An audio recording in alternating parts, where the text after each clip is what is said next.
Hi, I'm Ben Couch. I run the Blackbird Martial Arts program in Tucson, Arizona, and I'm also a trainer of trainers. My life has been built around creating great trainers, and that's what I work for with my black belts to pass it on to the next generation. So a lot of this stuff I won't actually be wearing a gi, because what I want to talk to people about most, this is geared toward instructors who want to be better trainers.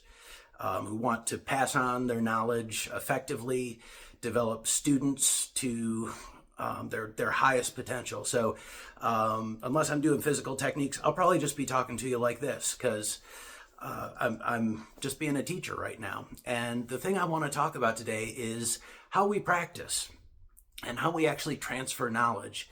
And it's one of the most important things, obviously, when you're a teacher. I'd often say that the only measure of whether you're an effective teacher or not is if you change something.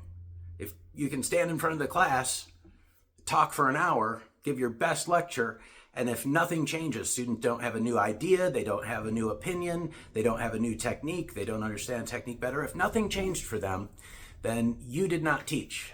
You had a conversation, it was probably lovely. But unless you change something, you don't teach. That is the bottom line.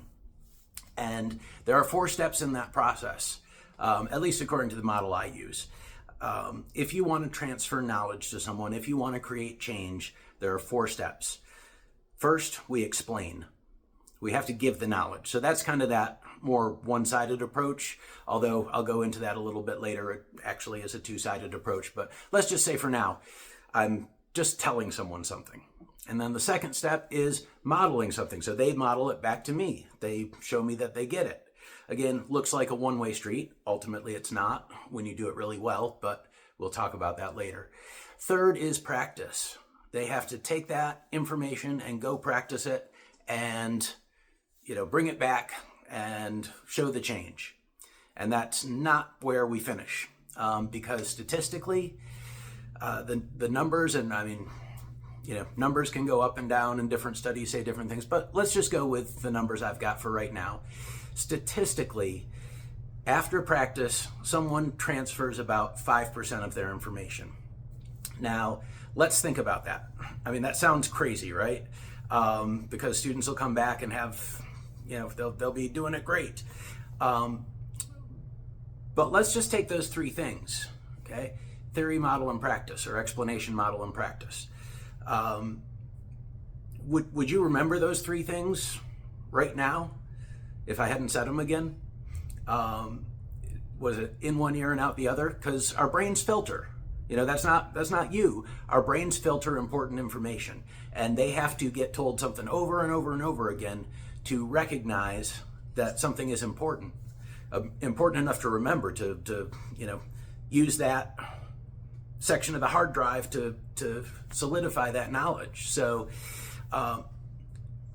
the funny thing is, and I see it over and over again, where I'll teach a class and students come back and they haven't practiced outside of class, and it's like, we might as well not have had that class. Have you ever had that experience?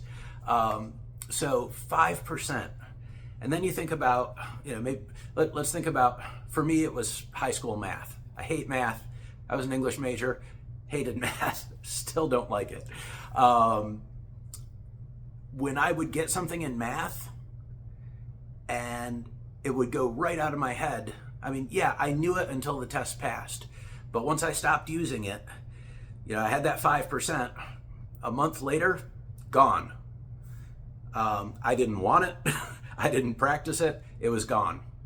So that's what we're up against. Even when students practice, getting past that 5%, or whatever number is the most current, but the study I have says 5%. Getting past that 5% is the tough job of a good coach.